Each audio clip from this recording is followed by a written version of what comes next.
ಇಂದೇ ಡೌನ್ಲೋಡ್ ಮಾಡಿ ಮತ್ತು ನಿಮ್ಮ ನೆಚ್ಚಿನ ಶೋಗಳನ್ನು ಆನಂದಿಸಿ.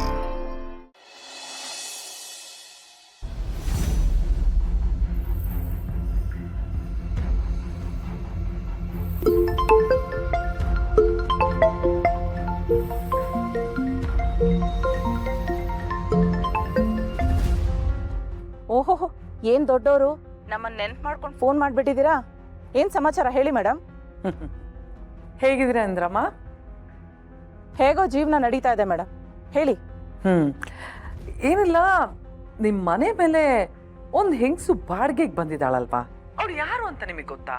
ಅವಳ ಹೆಸರು, ಅವಳ ಅಡ್ರೆಸ್ಸು ಅಥವಾ ಅವಳ ಇನ್ಫಾರ್ಮೇಶನ್ ಏನಾದ್ರು ತಗೊಂಡಿದ್ದೀರಾ ನೀವು? ಅವಳ ಐಡೆಂಟಿ ಕಾರ್ಡ್ ಆ ಥರದ್ದೇನಾದ್ರು? ಓ, ಆ ಹೆಂಗಸಿನ ಬಗ್ಗೆನಾ? ಅವ್ರ ಬಗ್ಗೆ ನನ್ಗೇನು ಗೊತ್ತಿಲ್ಲ. ಮೇಲೆ ಒಂದು ರೂಮ್ ಖಾಲಿ ಇತ್ತು, ನನ್ನ ಮಗಳು ಕರ್ಕೊಂಬಂದ್ಲು. ಮಗಳು ಹೇಳ್ತಿದ್ದಾಳಲ್ಲ ಅಂತ ಬಾಡಿಗೆ ಕೊಟ್ಟೆ, ಅದು ಬಿಟ್ರೆ ಇನ್ನೇನು ಗೊತ್ತಿಲ್ಲ ನನಗೆ. ಅವ್ರು ಯಾರು ಅಂತ ತಿಳ್ಕೊಂಡು ನನಗೆ ಹೇಳ್ತೀರಾ ಸ್ವಲ್ಪ? ಅವ್ರ ಫೋಟೋನಾದ್ರೂ ಕಳಿಸ್ತೀರಾ? ಆ ಹೆಂಗಸಿನ ಫೋಟೋನಾ? ಅವಳ ಫೋಟೋ ನಿಮ್ಗೆ ಯಾಕೆ? ಅದು ಯಾಕೋ ಇರ್ಬೋದು, ಬಿಟ್ಬಿಡಿ. ನೀವು ಹೇಳ್ದಷ್ಟು ಮಾಡಿದ್ರೆ ಸಾಕು. ನೋಡಿ ಮೇಡಮ್, ನಿಮಗೆ ಸುಬ್ಬು ಅವ್ರ ಮನೆಯವ್ರನ್ನ ಕಂಡ್ರೆ ಆಗಲ್ಲ. ಅವ್ರ ವಿರುದ್ಧ ಪಿತೂರಿ ಮಾಡ್ತಿದ್ರಿ, ನನಗೂ ಅವ್ರ ಮೇಲೆ ದ್ವೇಷ ಇತ್ತು, ಹಾಗಾಗಿ ನಾನು ನಿಮಗೆ ಸಹಾಯ ಮಾಡಿದೆ. ಆದ್ರೆ ನೀವು ನನ್ನ ಮಗಳ ಜೀವನನ ಸರಿ ಮಾಡ್ತೀನಿ ಅಂತ ಮಾತು ಕೊಟ್ಟಿದ್ರಿ, ಆದ್ರೆ ಕೊಟ್ಟ ಮಾತನ್ನು ಉಳಿಸ್ಕೊಳ್ಳಿಲ್ಲ. ನಿಮ್ಮಿಂದ ನನಗೆ ಸಹಾಯ ಆಗ್ಲಿಲ್ಲ ಅಂದಮೇಲೆ ನನ್ನಿಂದ ನಿಮಗೆ ಸಹಾಯ ಆಗತ್ತೆ ಅಂತ ಹೇಗೆ ಅನ್ಕೋತೀರಾ? ನೋಡಿ, ಹಾಗೆಲ್ಲ ಅನ್ಕೋಬೇಡಿ.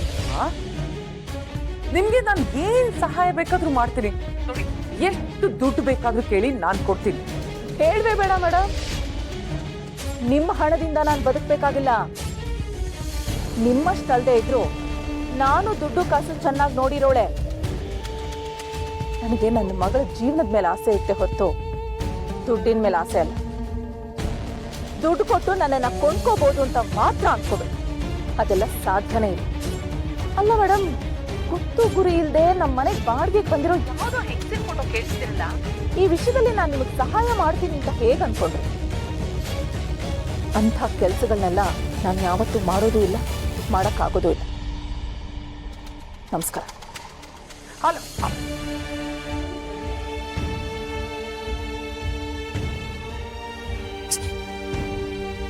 ಈ ಹೆಂಗಸಿಗೆ ದುಡ್ಡಿನ ಮೇಲೆ ಆಸೆನೇ ಇದೆ. ಆ ಕಾಂತಮ್ಮ ದುಡ್ಡಿನ ಆಸೆ ತೋರಿಸಿದ್ರು ಕೆಲಸ ಮಾಡ್ತಿಲ್ಲ. ದುಡ್ಡಿನ ಆಸೆ ಇರೋರು, ನಾನು ಹೇಳಿದ ಕೆಲಸ ಮಾಡೋರು ಆ ಮನೇಲಿ ಯಾರಿದ್ದಾರೆ?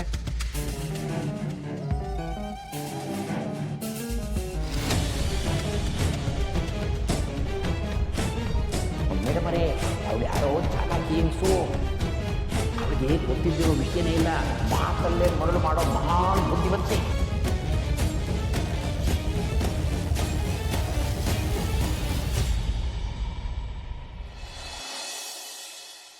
ಸರಿ ಸರಿ, ಸೆಕ್ರೆಟರಿ ಹತ್ರ ಮಾತಾಡಿ ಫೈಲ್ನ ಕಳಿಸ್ಕೊಡ್ತೀನಿ. ಆದಷ್ಟು ಬೇಗ ಮುಗಿಸ್ತೀನಿ ಬಿಡಿ ಕೆಲಸನ. Okay okay sir. ನಮಸ್ತೆ, ಗುಡ್ ಮಾರ್ನಿಂಗ್. ಏನು ಸುಬ್ಬು, ಅಪರೂಪ ಆಗ್ಬಿಟ್ಟೆ. ಅಣ್ಣನ ಜೊತೆ ಆಚೆ ಹೋಗ್ತೀಯಾ, ಮತ್ ಮನೆಗೆ ಬರ್ತೀಯಾ, ಇಲ್ಲಿಂದ ನಿಮ್ಮನೆಗೆ ಓಡೋಗ್ತೀಯಾ? ಸ್ವಲ್ಪ ಹೊತ್ತು ಇರಲ್ವಲ್ಲ? ಯಾಕಿರ್ತಾನೆ ಹೇಳಿ, ಅಲ್ಲಿ ಹೆಂಡತಿ ಕಾಯ್ತಿರಲ್ವಾ, ಅದಕ್ಕೆ ಓಡೋಗ್ತಾನೆ. ಅದೇ ಶ್ರಾವಣಿ ಇಲ್ಲಿದ್ದಿದ್ರೆ ಯಾವಾಗ್ಲೂ ಇಲ್ಲೇ ಇರ್ತಿದ್ದ. ಅಯ್ಯೋ, ಹಾಗೇನಿಲ್ಲ ಮೇಡಮ್, ಮನೇಲಿ ಸ್ವಲ್ಪ ಕೆಲಸ ಜಾಸ್ತಿ ಇತ್ತು, ಅದಕ್ಕೆ ಹೊರಟ್ಬಿಡ್ತಾ ಇದ್ದೆ. ಒಳ್ಳೇದೆ. ಒಂದಿನ ಸುಬ್ಬು ಸ್ವಲ್ಪ ಕಾಫಿ ತಂದ್ಕೊಡು. ಪರವಾಗಿಲ್ಲ ಸರ್, ಕಾಫಿ ಏನು ಬೇಡ ನನಗೆ. ಹಂಗಂದ್ರೆ ಆಗುತ್ತೇನಾ? ಹೋಗಿ ತಂದ್ಕೊಡು. ಇವನು ಈ ಮನೆ ಅಳಿಯ, ಸತ್ಕಾರ ಮಾಡ್ಬೇಕು ತಾನೆ. ಹೋಗೋಗು ಸುಬ್ಬು, ಕೂತ್ಕೋ. ಅಕ್ಕಿ ಹೇಗಿದ್ದಾರೆ? ಓ, ಇದನ್ನ ಕೇಳಕ್ಕ ನೀವು ಮೇಡಮ್ನ ಕಾಫಿ ತರ ಕಳಿಸಿದ್ದು? ಕರೆಕ್ಟಾಗಿ ಅರ್ಥ ಮಾಡ್ಕೊಂಡೆ. ಅದಕ್ಕೆ ಹೇಗಿದ್ದಾರೆ? ಚೆನ್ನಾಗಿದ್ದಾರೆ ಸರ್. ನಮ್ಮ ಮನೇಲಿ ಅವ್ರ ಮಗಳ ಜೊತೆ ನೆಮ್ಮದಿಯಾಗಿದ್ದಾರೆ. ಶ್ರಾವಣಿಗೆ ಅವ್ರ ಅಮ್ಮನೇ ಬಂದಿರೋದಂತ ಗೊತ್ತಾಯ್ತಾ? ಅಯ್ಯೋ, ಖಂಡಿತ ಇಲ್ಲ ಸರ್. ನಂದಿನಿ ಅವ್ರ ಪರ್ಮಿಷನ್ ಇಲ್ಲದೆ ಯಾರಿಗೂ ಆ ವಿಚಾರ ಗೊತ್ತಾಗೋದೇ ಇಲ್ಲ.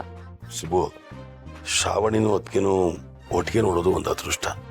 ನನಗೆ ಅವ್ರನ್ನ ನೋಡ್ಬೇಕು ಅನಿಸ್ತಾ ಇದೆ. ಕರ್ಕೊಂಡು ಹೋಗ್ತೀಯಾ? ನೋಡೋಣ, ಯೋಚನೆ ಮಾಡಿ ಹೇಳ್ತೀನಿ. ಏನಪ್ಪ ಯೋಚನೆ ಮಾಡೋದು? ತುಂಬಾ ಸ್ಕೋಪ್ ತಗೋತಾ ಇದೀಯಾ? ನೀವು ದೇವ್ರನ್ನ ನೋಡಬೇಕು ಅಂತಂದರೆ ಪೂಜಾರಿನ ಸ್ವಲ್ಪ ಚೆನ್ನಾಗಿ ನೋಡ್ಕೋಬೇಕಲ್ವಾ? ಆಯ್ತು ಮಹಾಸ್ವಾಮಿಗಳೇ, ನೀವು ನನಗೆ ದೇವತೆ ದರ್ಶನ ಮಾಡಿಸ್ತೀರಾ?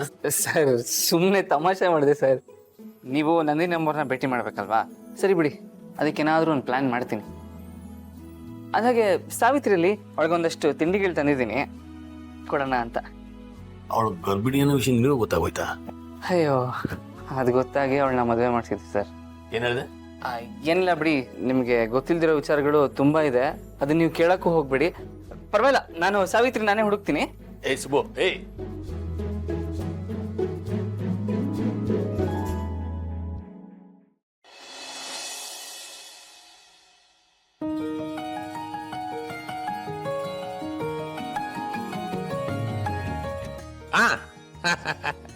ಏನೋ ಫಾರಂ ಹೌಸೆ ಏರ್ಪೋರ್ಟ್ ರಸ್ತೆಲ್ಲ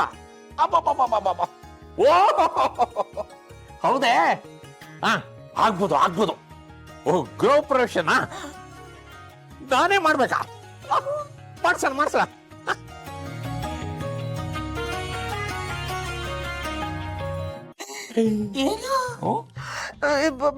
ಬಂದ್ಬಿಟ್ಲಾ ಲಕ್ಷ್ಮಿ? ಬಂದ್ಬಿಟ್ಲಾ? ಲಾಟ್ರಿ ಗಿಟ್ರಿ ಹೊಡಿತೀನ್ರಿ. ಇದೊಂಥರ ಲಾಟ್ರಿನೇ. ಓ, ನನ್ ಗೆಳೆಯರೊಬ್ರು ಏರ್ಪೋರ್ಟ್ ರಸ್ತೆಯಲ್ಲಿ 100 ಎಕರೆ ಜಮೀನ್ ತಗೊಂಡಿದ್ದಾರೆ. 1 ಎಕರೆ ಮನೆನೇ ಕಟ್ಟಿದ್ದಾರೆ. ಅದ್ರ ಗೃಹ ಪ್ರವೇಶ ಮಾಡ್ತಾರಂತೆ. ಗೃಹ ಪ್ರವೇಶಕ್ಕೆ ನಾನೇ ಪೂಜೆ ಮಾಡ್ಬೇಕಂತೆ.